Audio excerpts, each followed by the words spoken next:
पुरसरत मौका है जिस पे हमने सिंध टीवी की बेबाकाना और ज़बरदस्त किस्म की सहाफ़त को महसूस करते हुए आज हम सब लोग इकट्ठे हुए हैं और आज सिंध टीवी की 16वीं सालगिरह है।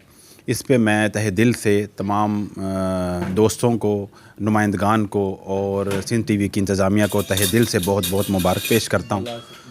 सफ़र तमामु शानदार रहियो आहे। सिंध टीवी सदाईं सिंध जे मज़लूम माण्हुनि जे लाइ जेको आहे पंहिंजो आवाज़ु बुलंद कयो आहे ऐं हीउ 16 सालनि जो जेको सफ़र आहे उहो तमामु ॾाढो बहितरीनु आहे।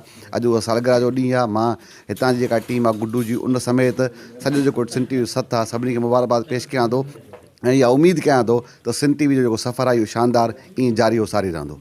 सिंध टीवी नेटवर्क जेका एतिरनि सालनि खां पूरी दुनिया में पंहिंजो नेटवर्क हलाए पई ऐं ख़ासि तौर ते सिंध जे अवाम में जेतिरी उन्हनि सुजाॻी पैदा कई आहे उहा मां सम्झां थो कंहिंखां बि ढकियल कोन्हे।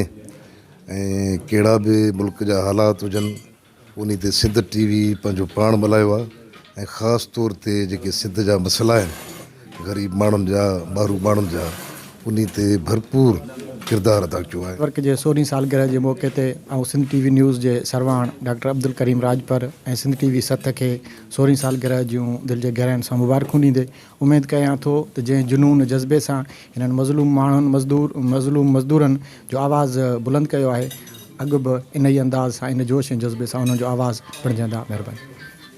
सभ खां पहिरीं त मां अॼु जंहिं प्रोग्राम जे हवाले सां तव्हां सिंध टीवी जे दोस्तनि जो शुक्रियो अदा कयां थो ऐं इन सां गॾोगॾु 16वीं सालगिरह जे मौक़े ते मुबारकबाद पेश कयां थो। तव्हां सभिनी दोस्तनि खे ऐं ख़ासि तौर आयल महिमाननि खे वेलकम चवां था। ऐं अॼु इंतिहाई ॾाढी ख़ुशी थी आहे। हमेशह बालाजी अहिड़े क़िस्म जो एयर्स मल्हाईंदो आहे। अॼु 16 सिंध टीवी जी 16 जी सालगिरह ते तव्हां सभु दोस्तनि खे ख़ुशूसन सिंध टीवी खे मुबारकबाद ॾियां थो। अलाह टीवी जो जेको चैनल आहे नेटवर्क आहे इहो तमामु हिकिड़ो सुठो चैनल आहे ऐं जेके बि हिते पाकिस्तान जा वॾा वॾा चैनल तक़रीबन मां सम्झां थो उन्हनि जे बराबरि जी हैसियत रखे थो। उन खां अलावा पाकिस्तान सॼे में फिलफोर वॾनि चैनल वारिकार फिलफोर ख़बर पंहिंजी शाया कंदो आहे ऐं उन खां अलावा सिंध जे जो ख़ासि तौर ते उन आवाज़ु उठायो आहे उन जे हर मसइले ते हर मामले ते जेको आहे त असांखे आगाही ॾींदो।